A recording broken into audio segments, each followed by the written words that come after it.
Hi Talatu, hi Chika, my Instagram fam, Aero fam, Air Force family. I see you all. I see you all. Thank you so much for joining in.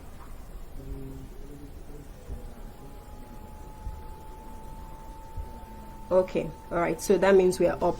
Okay, so I'll just do some introductions so that we'll get started. I don't want to assume that everybody. Okay, Irene says we're here. All right, I don't want to assume everybody knows me. So my name is Ugochi Obidiegu. A lot of people know me as Safety Chick because of my work in raising safety consciousness. So basically, I try to reduce avoidable accidents, Instagram, Facebook. So I try to reduce avoidable accidents by teaching adults how to create safe spaces and also teaching children how to help themselves just in case maybe their parent or their caregiver is not around and they need to protect themselves, so they would be equipped to do that without any adults being present. So I'm glad to know that you're doing fine. So here in Instagram, you say you can hear me loud and clear. Facebook says they are doing fine. They are holding down well in this corona situation. Awesome. So today I'm here to speak to child safety because the group I'm speaking on Facebook is called Parenting Champions. So I'm speaking to child safety because in this period, just this few weeks of lockdown, I've had lots of people reach out to me and tell me the various accidents their children have gotten into. So I'll be speaking to child safety in 3 different areas. The first one will be I'll be talking about this the post I put out today, which is basically addressing how children can be safe in this new e-learning system. Then the second one, I'll talk about obvious things in the home which could be hazards but which we sometimes take for granted, right? And then the third one would be a focus on the teenagers. So I'm going to try and touch on everything as briefly as possible. If you have questions, please feel free to drop your questions and we'll take it at the end so that we'll be able to run through everything and just carry everybody along. So if you're ready, just type ready in the comment section so that I can move. Are you ready? I can see some of my coaching clients on this call. Thank you for coming. Thank you for coming to support me. Okay, and I can see friends, parents. Awesome. Hi, BKS. Tumininu, don't worry. I'll put the replay on my story so that even if you don't follow as we go, you'll be able to get it at the end. So that's not a problem at all. Okay. All right. So are we ready? Please, if you can, everything is fine at your end. Just type ready or wave or just do something in the comment section. Let me be sure that I'm not just talking to myself or you're not just looking at my face and you're not saying anything to me, right? Okay. Irene says we can hear you. Okay. What? Okay. All right. So let's move. So first of all, some schools have resumed, not all schools, right? And on a parents group I posted about it today, somebody says this child safety tips seem to be biased. It's only focusing on children in high schools. And what about the everyday child? And I had to explain to this parent that the everyday child that is not being exposed to learning with tech is not facing the risk those that are using the technology are going to be facing at this time. So it's really important that we try to carry everybody along, right? So okay, 2 minutes says ready. Awesome. So schools have resumed. Lots of people are beginning to use e-learning systems. I've been seeing talks of using Google Classroom and all the other amazing platforms.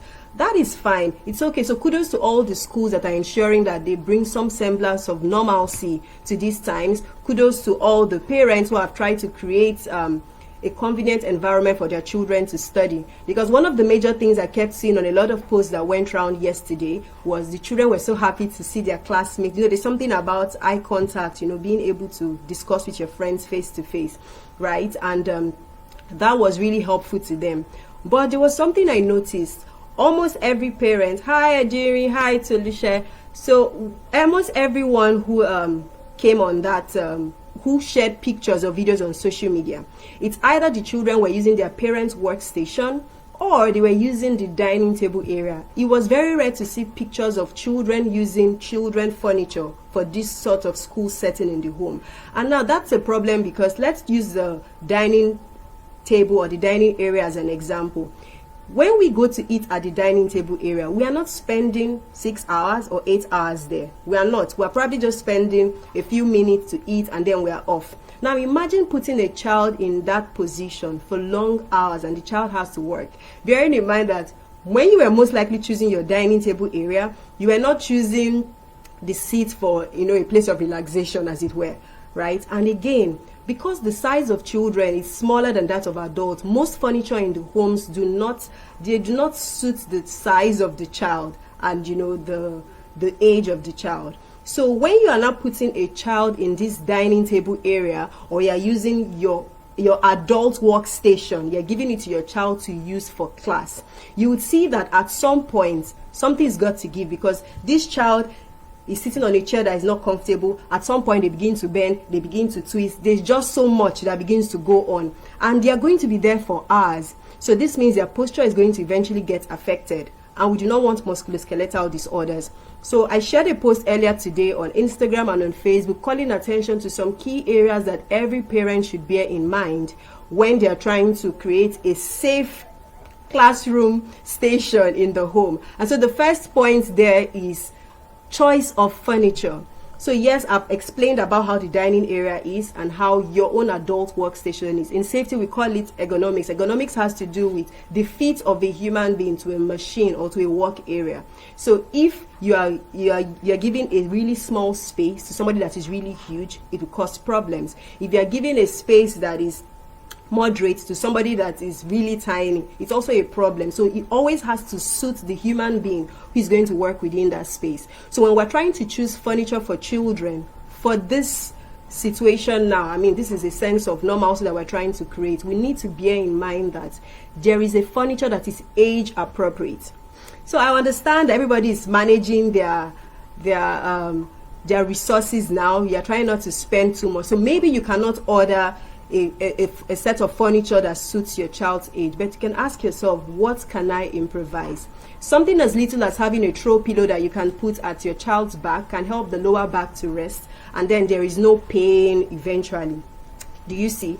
So Mr. Rotimi, thank you so much for putting that down. Mr. Rotimi is my coach, by the way, and he's taking notes. I mean, thank you so much, sir. I really appreciate that. Okay, so it's really important that you see how to improvise with what you have. So if it's a case of the seat not being convenient, see if you can use throw pillows. If it's a case of the table being too low and the chair being high, or the child being bigger than the table, then you see how to elevate the computer. And you can do that with books. Most times when people think about safety, they think it is too expensive, and so they don't even want to think about it. But the truth is, you can always improvise. Every time I talk about improvising, I always remember a school I went to a while ago, and in this school, there's a drainage that runs through one part of the building from the beginning to the end. And we all know that a drainage is not a good thing to have around anybody, not just children. But guess what this school did? They got slabs and they covered it, and then they painted it in different colors. So if somebody doesn't tell you that that is a drainage system, you wouldn't even know. So they worked with what they have, because just maybe they couldn't afford to move to a new location. They made do with what they have. So please look around the setup that you have done for your child for classes and check, is the furniture appropriate? If it is not, what can you improvise to help? Now the next point is lighting. Now this is a computer screen that this child is going to be using to study. Maybe computer, maybe tab, I'm not sure what exactly that you're using in your homes, but whatever the case, you need to ensure that adequate lighting is provided, that the child is not having to strain, and then you also need to ensure that the child has external source of lighting that is keeping the whole area bright. Like you can see my video now, it looks really clear. All I'm using is natural light. I'm not even using anything. So if you're able to get that, and then there is no reflection on the screen, it's great, because when we have reflections on screens and people are all peering at it for hours, it could also lead to discomfort, right? So it's really important that we are mindful of that. And again, the brightness of the screen. So you need to check if your screen is too bright. Observe how your child is using the computer system, and then see what you need to adjust, so that we do not now have eye problem or eye issues just because the child is using technological platforms to study. Okay, now the next one is the arrangement of study tools. Now I read someone's post yesterday, and she said her child's school actually sent them guidelines of how this e-learning is going to happen. Said the children have to put on school uniforms, the children have to be there at a certain time. All you have to even provide the lunch snacks and actual lunch, everything. You give it to the child as if the child is leaving home. Now, when you are going to provide study materials, you should make sure that the study materials that the children would use, or everything that the child would use, is placed around the child. What this does is that it's going to ensure that the child is not overreaching, of twisting, bending and all that. Because when a child is trying to do gymnastics to pick up something because he has been told that you cannot get up from this station until a certain time, and that happens over and over again, at some point we're going to have issues. And we do not want a situation where years down the line we're going to say, this musculoskeletal disorder came about because of this. Do you see? So it's really important that we take that into consideration. So keep study tools around the child, easy to reach. So for example, I was planning that I'm going to talk to you about this new booklet, and it is just right here beside me, so that I don't have to start looking for it, or I'm now trying to stretch and scatter out my whole setup for this video, you see. So it's really important that study tools are arranged around it. Now the next point is breaks. As much as possible, we need to ensure that breaks are followed. Do not allow the child to sit down there from morning till the end of school. No, they need to get up and move at some point.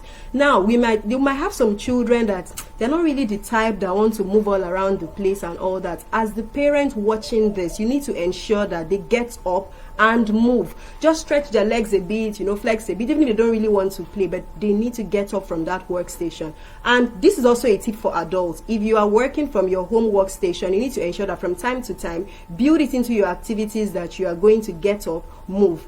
So you could arrange your tasks such that, say maybe for 2 hours you're on the laptop doing something, then the next hour or the next 20 minutes you need to get up and go somewhere to perform another task. Do you see? So that will ensure that you get your body moving. So always rig your environment to ensure that you are able to take breaks.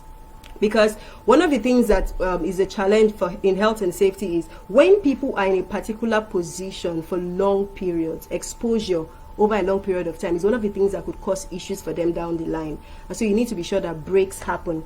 And then the final point under that will be frequent hydration. So I know that a lot of us, when we're sending our children to school, we're always giving them all this Caprisone, Ribena and all that. It's not bad. I'm not saying it's bad. I'm just saying that now you need to see how to encourage healthier habits.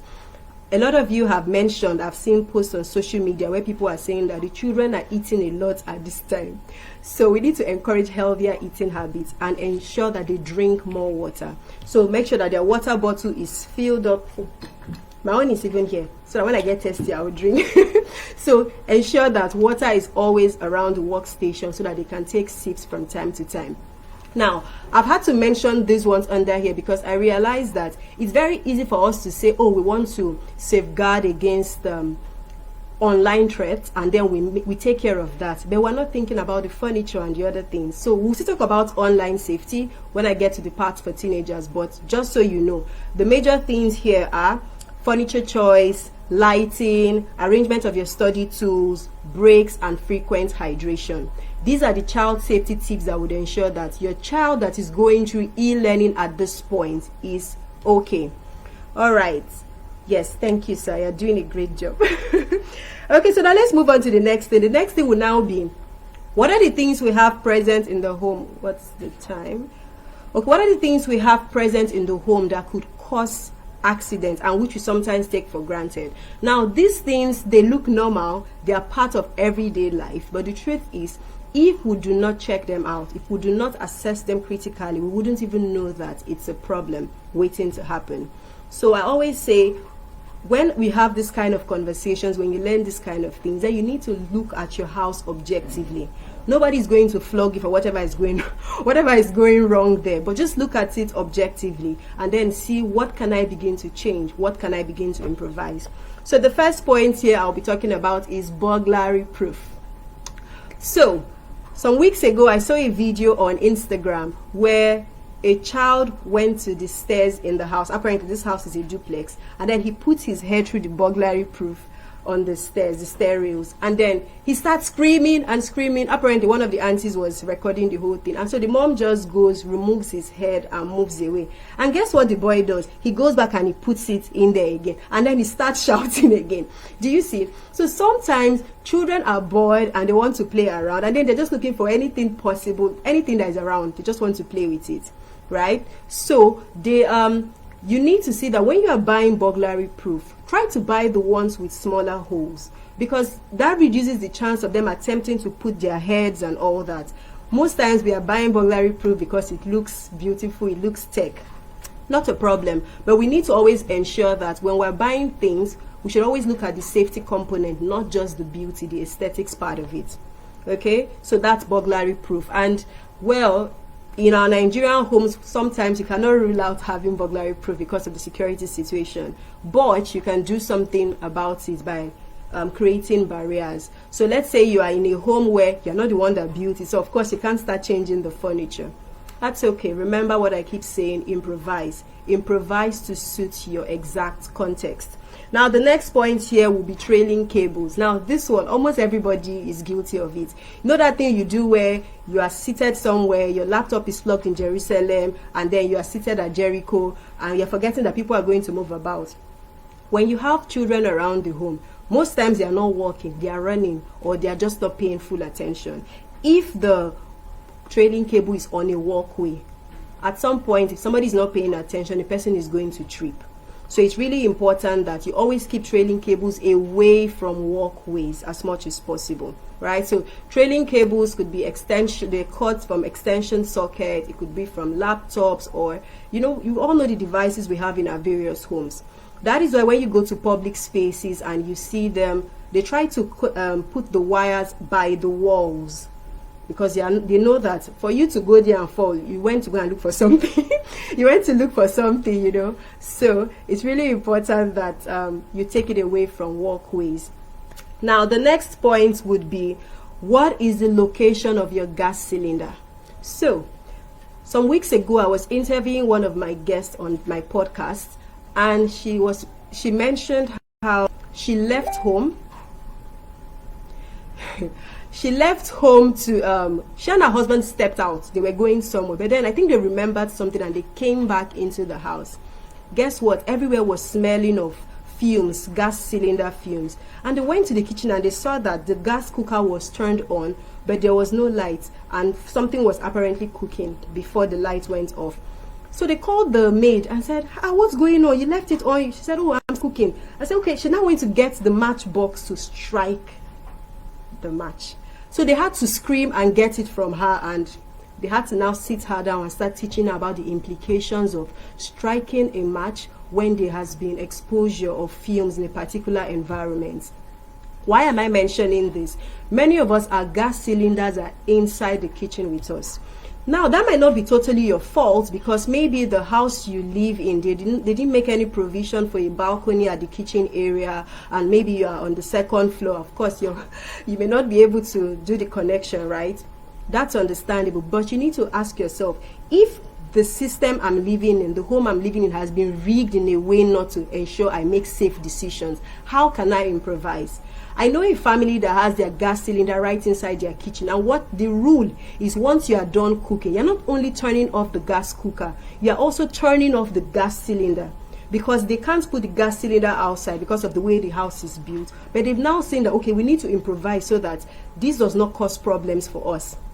Do you see? So it's really important that your gas cylinder should be placed in a properly ventilated area, so that even if some mistake happens and we have emission of fumes and all that, because it is properly ventilated, diffusion, would occur, and so the concentrated gas moves, and then it won't lead to that situation where everywhere is really filled up with fumes, and then somebody now strikes a match and then it causes a problem. So you need to ensure that your gas cylinders are kept outside your kitchen, and if the context of the way your building was built does not favor that, you come up with other safety precautions to suit your unique context. I always say that when you are trying to make safety choices, try not to do copy and paste. Try to ensure that whatever you are trying to create suits your own unique context, because we all live in different houses, right? We all have different landlords that had various ideas of what a building should be, and we haven't gotten to the point yet where everybody actually complies with the standard building code. We hope to get there in the coming years, but while we are waiting for all that to happen, how can we make our own corrections? So it's really important that we watch that. Then the next one also is the location of our generator. So we've had cases of whole families being totally wiped out just because the generator was kept really close to their bedroom windows and everybody slept and they went from there. So it's really important that, again, just like for our gas cylinders, the generator must always be kept in a well ventilated area so that fumes do not get concentrated and then lead to harm. Okay, the other one is stairs. So if you have stairs within your house or outside the house, you need to bear in mind that children would always want to play, so they may want to use it and practice how to fly like Superman. So because of that, a fall would happen. So you always need to have that conversation that when you are on stairs are not play areas. Always hold on to handrails so that even if you trip, something would catch you. Now, I always get this complaint that, the handrails, too many people touch handrails, and so they don't, you are just trying to be careful. And again, because of, this whole coronavirus issue, people are being particular about touching things that almost every other person is touching. What you can do about that is always have hand sanitizer or wet wipes on you, or always ensure that immediately you are done holding stairs, you wash your hands immediately. It's very important. And again, if it is really in a public place and you're really wary of touching anything, another thing you can do is you can try to move to the other side. So let's say the handrails are here, the stair rails are here, and the wall is on this side. You might try to move close to either the wall or the handrail, so that even if you stumble, you are not just going to fall anyhow. You can always catch yourself by a solid substance around you. So don't just, when you're walking on stairs, you're walking in the middle as if you're the owner of everything. That's not a problem, but try to protect yourself. Always think ahead, because the truth is anything can happen anytime. So you've always got to be ready. You have to think ahead. What could possibly go wrong, and put systems in place to mitigate it. And the next one is placement of pots on burners. I'm sure a lot of you already know that one. So, but if you do not know that, there is a standing rule, international regulation, that you should always have a 3-foot no heat zone around heat sources. So your gas cooker, certain power sources, always ensure that it's a 3-foot no heat zone. So kids are not allowed within that space. And the reason is to keep them at a distance from this heat source, of course, so that burns do not happen. So if you are cooking, and I know we all like to use the outer burners. Even me, I like to use the outer burner. It makes my life easy instead of doing all that inner stuff. But as much as possible, try to use the inner burners. And if you use the outer burners, when you are done, push it inwards and turn the handle inward, so that the child will not be able to reach for it and pull it down. For those of you that have experienced the speed at which toddlers run and how they try to grab things, especially when they are in that stage of being able to walk around the home, you see how they are so exploratory. They want to touch everything. They want to, So it's important that you make it a bit difficult. Rig the environment in such a way that they are not able to harm themselves. The next one is hot fluids.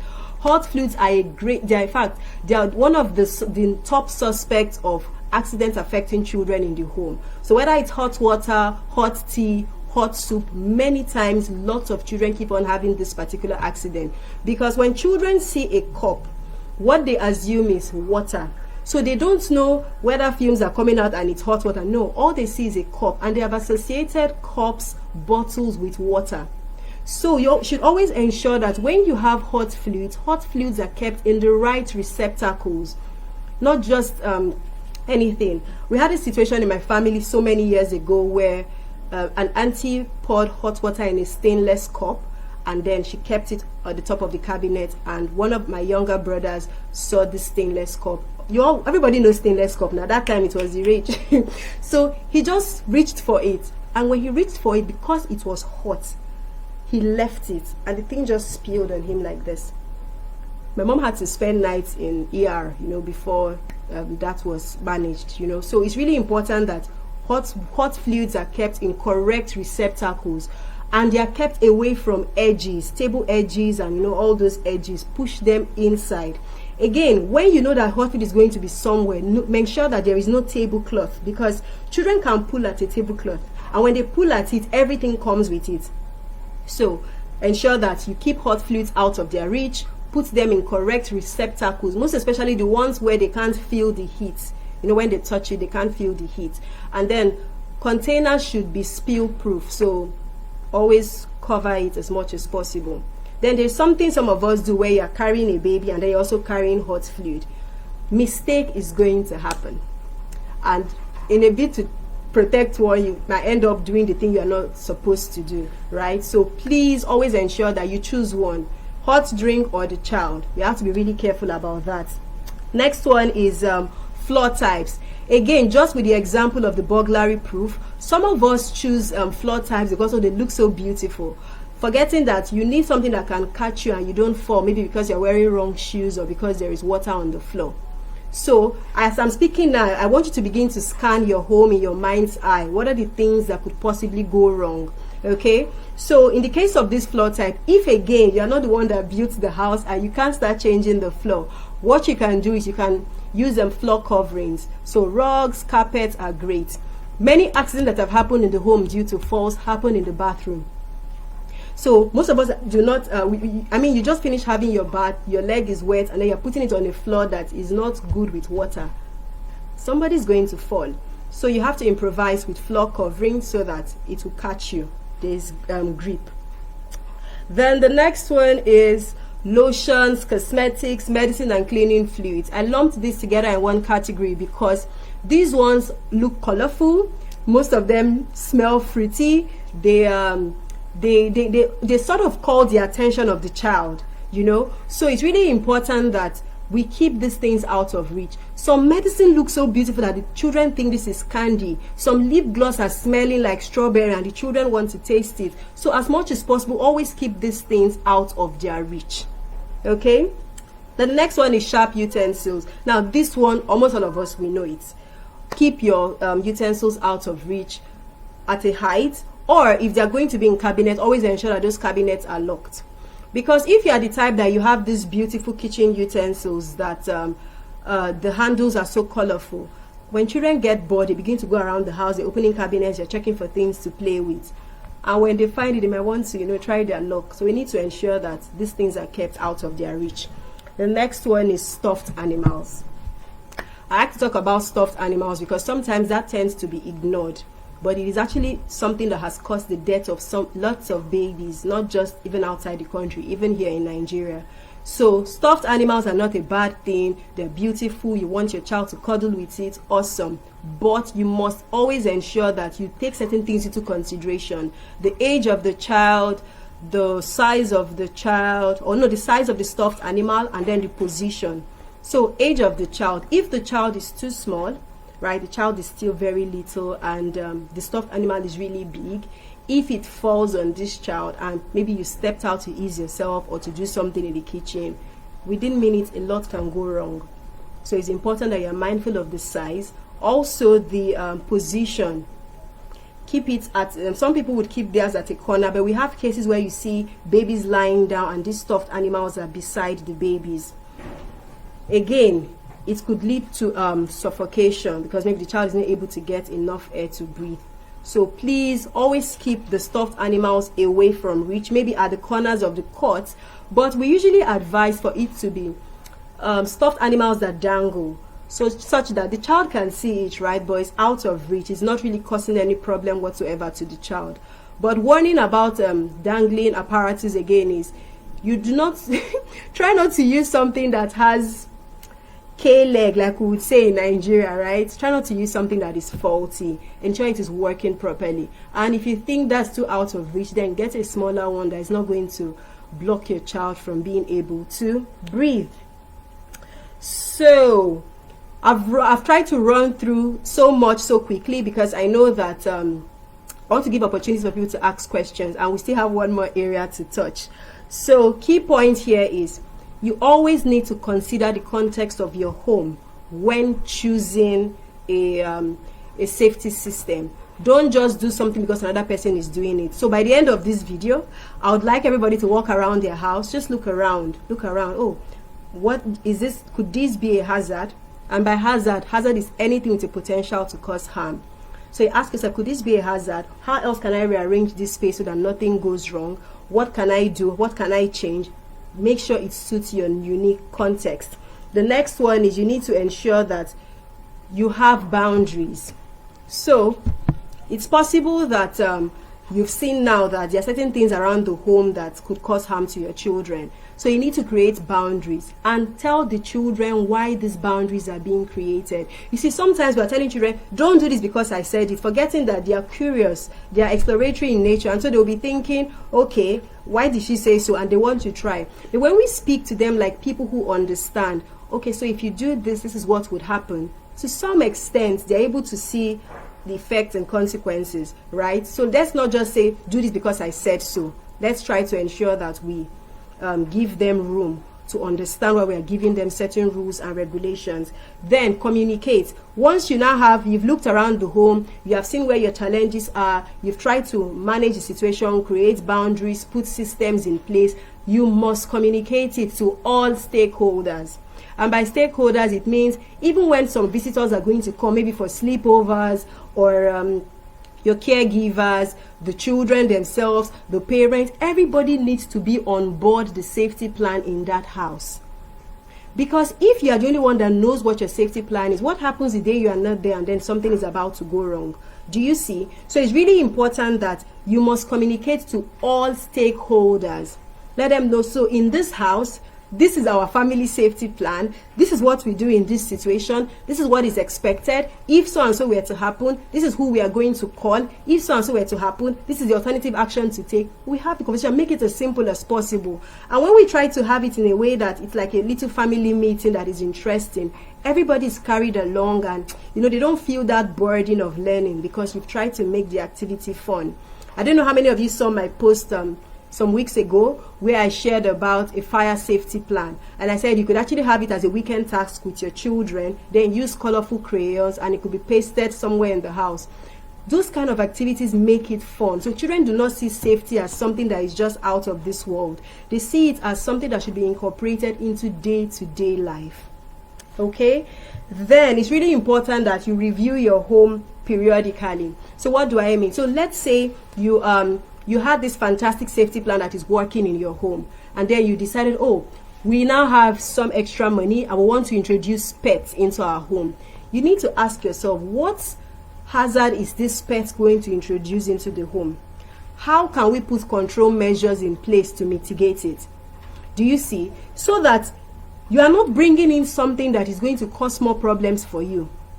Having a pet is not bad, but you need to have a system in place to ensure that this pet is not going to cause more harm than good. Say, for example, again, you are moving from this bungalow you've lived in all this while. God has done it for you. You are moving to this duplex on one part of the island, and then you have access to a swimming pool area.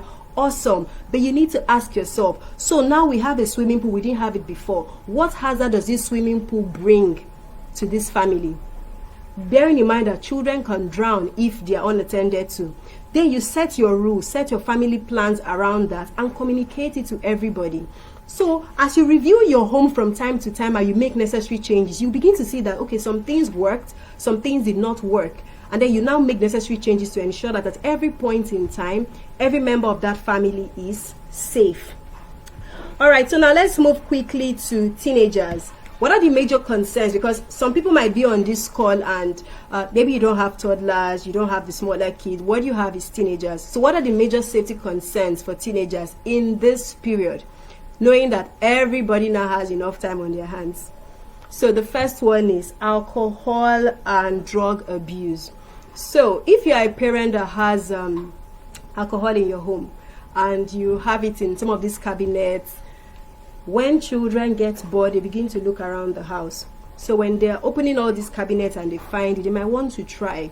Again, sometimes it might not be that they want to try themselves. Maybe they've been discussing with this friend and this friend tells them, oh, my dad has this thing, I tried it and it was so good, check your house, I'm sure they'll have it. Because, teenagers communicate with codes that even we adults do not even understand. So they might tell them, this is how they normally hide it. Check in your house, you will find something like that. And then this gives the child that begins to think of trying things out. Do you see? So you need to ensure that alcohol, if you do alcohol, it is kept out of reach of your children. Now, people are going to begin to tempt them to also try drugs and try to make them feel that they are uncool, in quotes, if they do not do certain things. So you have a duty to teach them about consequences. If you do this, this is what it does for you. Hi, Marie Beauty. You teach them this is what it does, and just try to address it. And again, if you are that parent that you're always angry, you are the shouter, everything always goes wrong, you're always frustrated, and then you now try to manage your emotions using drugs and alcohol, they are watching. Children may not say much about what they are saying, but they're subconsciously taking in that, okay, this means when I'm stressed, my go-to source of relaxation is by using drugs and alcohol. So you also need to watch yourselves, because the children are watching us, and you would agree with me that most of the things that we do now as adults were things that we picked up from our childhood. It takes a lot of discipline for you to actually stop something you picked up from childhood. So it's important that you are not displaying bad behavior. And you're also letting your children building their self-esteem so that they know that it is not drugs or alcohol that makes them confident. And so that they know that the fact that they do not succumb to what their friend is saying does not make them less. We need to build them. We need to build resilient teenagers. The next one is online safety. Now, almost everybody knows that there are lots of sites that children can be exposed to, which is going to affect them in ways that shouldn't be, right? And so sometimes parents try to manage it, but I'd like to share with you 3 main risks that children face when they come online. The first one is content risk. So when we're talking about content risk, it means children might become exposed to content that is either abusive or that is disarming. Sometimes they watch something and they just become so terrified and all that. Content that is not suitable to their age, content that is terrifying. All those things they try to affect the child, right? So we need to be sure that we are keeping their, we're keeping the computers they are using away from content that is going to cause them to become destabilized, that could cause them trauma, that could cause them pain, that could cause them to begin to feel a different sort of way. The next one under online safety is conduct risk. When children are exposed to the internet and all that, they get exposed to all manner of things, and conduct risk could be where somebody is trying to bully them, or somebody is sexting them, somebody is sending them pictures of private parts and things like that. And sometimes they don't even know how to react because maybe you haven't even had a conversation with them. So you see, you need to build a digitally resilient child, because everybody has been talking about how tech is here to stay and all that. I used to say I'm not a techie person. I'm not ashamed to say I'm not a techie person. The truth is, the only difference is, in as much as I'm not a techie person, I'm willing to learn and create things out of my learnings, right? So now that tech is here to stay, you need to ask yourself, what are the things I need to put in place to ensure that, okay, if these children get conduct risk like sexting, like cyberbullying, they know how to act. Because no matter how much you love your child will not be with you 24/7. So they need to be able to handle certain things by themselves. So it's really important that you build a digitally resilient child. Have a conversation with them. Has this ever happened to you? When it did, what did you do? Some weeks ago, I think about 2 weeks ago, I had a conversation with some teenagers on WhatsApp. And the kind of things they were sharing, in fact, one even said there are some things that she's going through that she can't tell her parents because they don't get her. They don't even want to listen to her. And that is a red flag. Once a child begins to realize that you are not even available to listen to them, what that means is they're going to start looking for external sources to speak to. And if it's an external source that has negative mindset or has negative plans for that child, what that means is that child is going to be endangered. So please, teach your children, if you experience cyberbullying, this is how to respond. If you experience sexting, this is how to respond. So I've been explaining to you about the different online risks that children can be exposed to, most especially teenagers. And I mentioned that the first one is content risk, the second one is conduct risk, and then the third one is contact risk. So I'm sure you know that even you as adults, spammers are trying to get you every time. So how much more a younger child?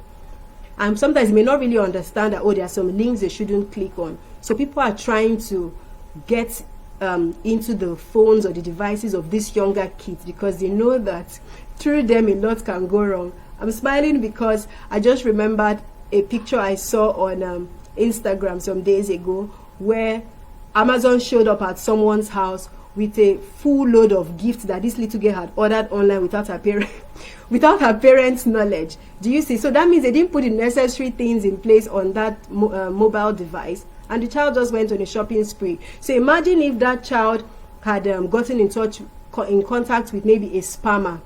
Information would have been divulged so easily. So you need to be wary of that. Then another problem with contact risk again is we have these pedophiles that are always looking for younger children. Because this young girl now has plenty breast and bum, you have assumed that she's a full-blown adult, and then you are trying your luck and all that. So these people these people are trying to pose as teenagers, trying to chat with them as if they are teenagers, and they may not know. This is why we must have this conversation. Let's stop being afraid of having the sex conversation and the safety conversation with our children. If you do not tell them, someone else will tell them, and you cannot vouch for how that person is going to tell them. Okay, so that's for online safety. The next one is abuse and molestation. So again, because lots of people have time on their hands, people are going to start experimenting, and you might be thinking, oh, we're just indoors, nobody's going anywhere. If you have a live-in maid, you have a live-in driver, you have a live-in cook, all those various live-ins, cousins, and all that. Many times, a lot of boys were molested by those live-in aunties and maids and all that. It's just that a lot of men do not speak up about it, but when they speak up, they always tell you that their first sexual experience was with one of those people. So don't just take it for granted that, oh, everybody's in the house with you. No, don't take it for granted. Teach your child what to do in different situations so that they will be able to act. So I'm going to run speedily because our time is moving and I really want people to be able to ask questions. Then again, yes, I have to mention this. Sometimes the abuse may not be coming from somebody that they hate. It might actually be somebody that they like. So you need to have this conversation with them that even if you like this person, there are consequences to early sex, right? And you need to know that there's something I call future orientation. That's one of the things that we use to train teenagers on how to have a better outlook on life, no matter how bad the environment they're living in is. You're telling them, okay, this is a bad situation that you're in, but you have a bright future. Just imagine, where do you want to be? And then they tell you, and you say, okay, if we take so and so steps, it will lead you directly towards that goal. But if you take these other kinds of steps, it leads you away from it. So when people know that they have a bright future, hi Victoria, how are you doing? So when people know that they have a bright future, it helps them persevere regardless of how bad the circumstances is. So tell them, have a conversation with them that even if you are liking this boy or you are liking this girl, this is not the time. Because are you ready to be a father now? Are you ready to start buying pampers? Are you ready to go to antenatal and all those kind of things? Make it real. Of course, don't try to scare them. Be as practical as possible so that they are going to flow with you. Okay? Then mental health issues could also arise at this point because a lot of the children are lonely. Some of them don't know how to relate with their parents because their parents are not paying attention to them. Some of them, somebody is trying to take advantage of them online. So mentioning the WhatsApp group again, I spoke on some weeks ago. One of the girls said she lives in a face me, I face your apartment, and she was having her bath, and the landlord's son took a picture of her when she was having her bath, and she doesn't know what to do because her father is owing rent. Do you see? So she already feels like, my hands are tied. My father can't even go and shout because he's owing money. So maybe if he goes there, they would embarrass him. So we need to be able to protect our children. No matter how the situation is bad, they need to know that we have their back. I would never forget one day I was speaking at a school and I asked the kids to ask questions, and a 5-year-old girl came and said, somebody has touched her private part. I just removed the mic from her mouth. And I asked her, what did your mom do? Did you tell anybody? Yes, I told my mom. What did your mom do? Nothing. How can a 5-year-old know that her mom did not do anything? So that means she knows that nobody is going to defend her. And that is a problem. We need to be able to stand up for our children. And we need to have a welcoming atmosphere in our homes where children can actually speak to the different issues that affect them.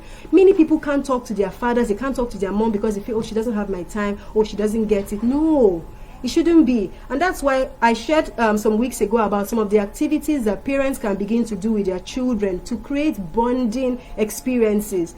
Because after this period, what children are going to remember is how you made them feel, how you made them have fun, regardless of how things were not working out right in the world.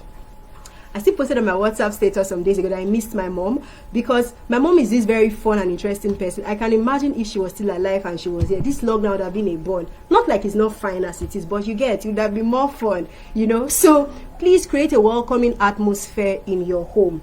Then violence.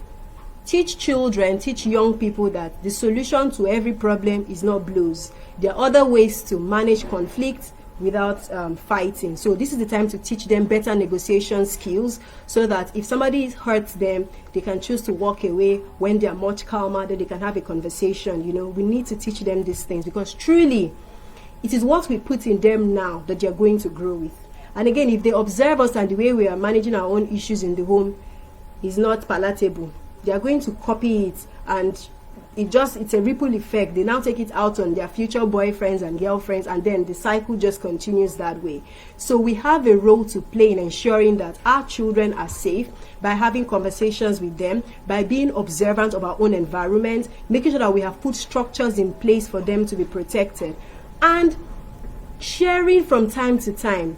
There's something that used to happen in my house, and we still do it, where everybody just sits together and we're gisting about our different experiences. So we just have fun by ourselves, you know. So every home should be like that atmosphere of fun, that atmosphere of happiness.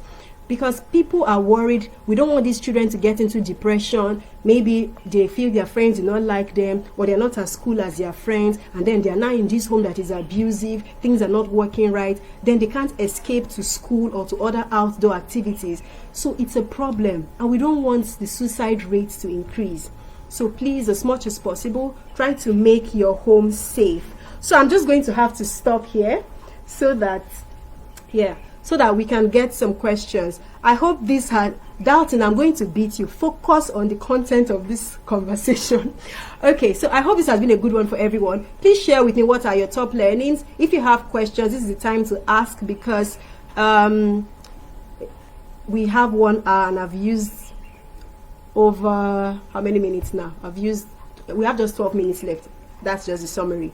So please, questions now. If you have contributions, this is the time to share. Let me just check what the Facebook people are saying.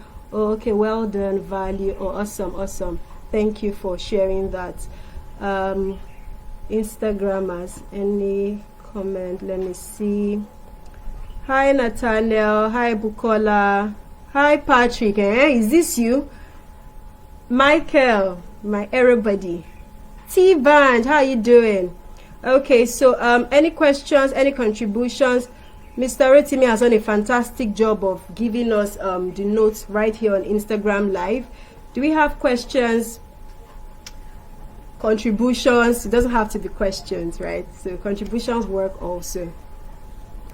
Okay, so Timininu says, thank you, my notes are super full. I want to be like you when I grow up. Timininu, don't worry. You're my star, you know now. My sports safety enthusiast, you know. You're doing a great job already. Tolu says, can we have a highlight of what has been shared so far? That is me. I should share it, or the people in the comment section should share it. Which one? Because we've said a lot, like we've said a whole lot. So please specify so I'll know how to assist.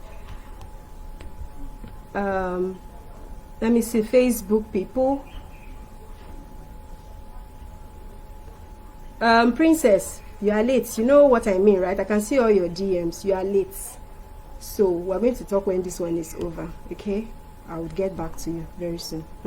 Okay. Any questions? Any contributions? Okay, Michael is saying, how can a parent regain their child's trust? Wow, that's a very important question, because most times they are suspicious when you now start trying to act nice. Still act nice. Try to show them that you care. And again, you have to model what you want them to do. let's say you want them to have a culture of telling you how their day went. You start it. So today this happened to me, this happened. Can you imagine somebody did this to me? I felt bad, but I did this, I did that, and all that. Make them feel that you are a human. You are not just that daddy or mommy that is so scary, So you need to create that rapport with them, and it's not going to happen within a twinkle of an eye.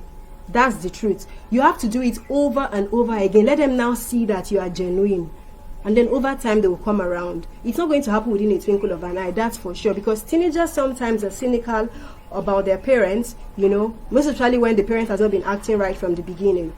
So be friendly, share your day, try to raise conversations, and so that you also do not get discouraged. Find a system that would make it encouraging for you. So if it means having the session with all the children, so that even if the person that is your target is not talking and others are talking, that person is absorbing it, is absorbing the warmth, and then over time they would become more comfortable to share. Okay? Tolu is asking me to repeat everything that I have said.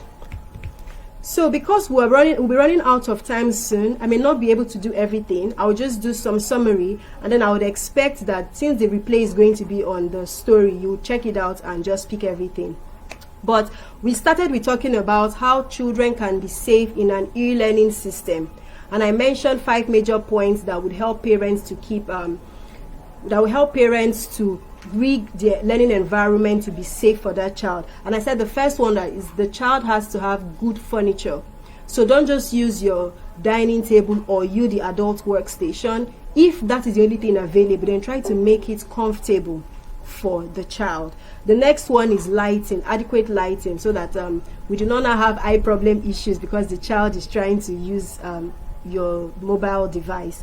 Okay. Then we talked about arrangement of study tools around the child. We talked about frequent breaks, and then we talked about hydration. That's for the what to do to rig the learning environment at home to be safe. Because I was referencing the fact that a lot of schools yesterday started e-learning, and from the pictures I saw on social media, there were just a few kids that were using the right furniture.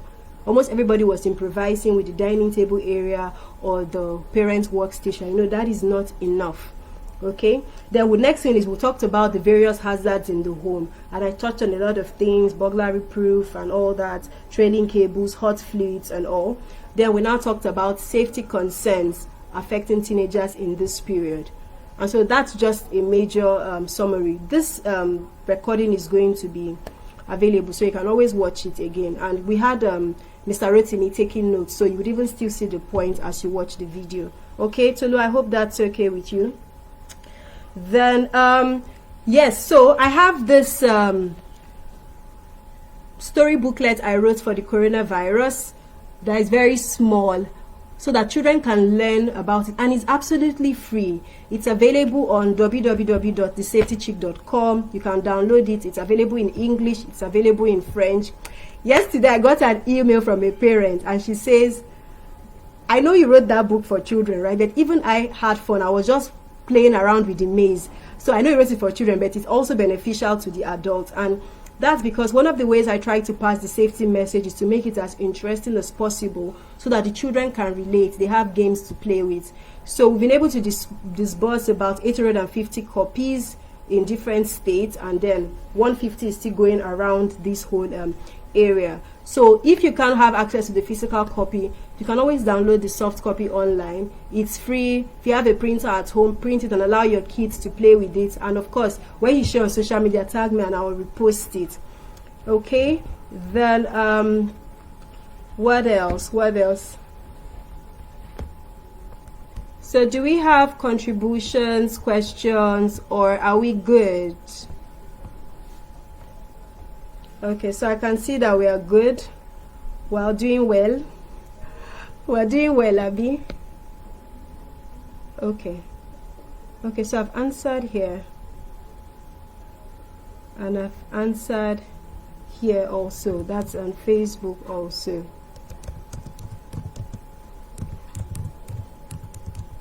All right, so in the absence of questions and comments, that means I'll be ending the video. Is that okay with everybody? If that's okay with you, please say something so that I will know that you are still with me and you've not left me.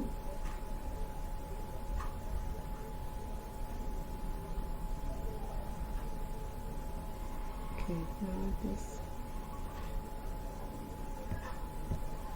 5 minutes more.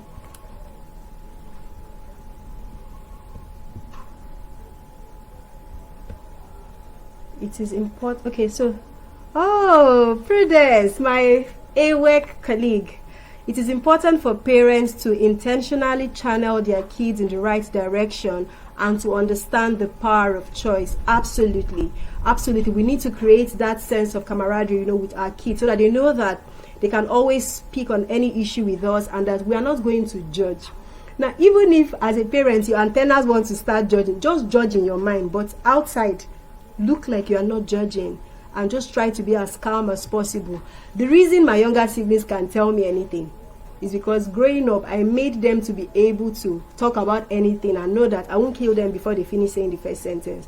So I listen, even though in my head I'm like, oh my goodness, I can't believe this is happening, but I'm all calm on the outside and I'm like, okay, so what do you think about this? Okay, what do you see? So you have to create that, be very intentional about it. Otherwise, when they realize that you react a certain way when they ask you certain things, they won't ask you, they'll be editing the things they want to say to you. And trust me, you always want to know what is going on with your teenagers. My ears were full, the various WhatsApp engagements I've had with teenagers in the past 2 weeks. My ears were literally full. So please make sure that your people, you make it relatable, okay? So, if he says, nice to see you again, nice to see you. I'm looking forward to our event on Thursday. Yes, everybody, we're having a World Book Day event on Thursday. It's on Zoom. Lots of children authors will be reading their various books, including me, to the audience, and we have gifts to be won. So please make sure that you plan to be with us on Thursday, April 23rd. Okay, and Prudence says, great job, Ugochi. Thank you so much. Tolu says, how do we watch a replay? How about my sister Tolu? I have just said I'm going to put this thing on replay now so that you'll be able to get access to it right here on IG. Please, I'm serious. Don't worry, you know me, I keep my word. I'll put it up. Hi, Ifechuku. How are you doing? Thank you for joining in. I appreciate you. Okay. Tuminini says she sent me her question. Okay, if it's not on the screen, I can't access it except I go off this call. And our time is up. All right, so if you have more questions, always send me a DM. I'm open to discuss with people.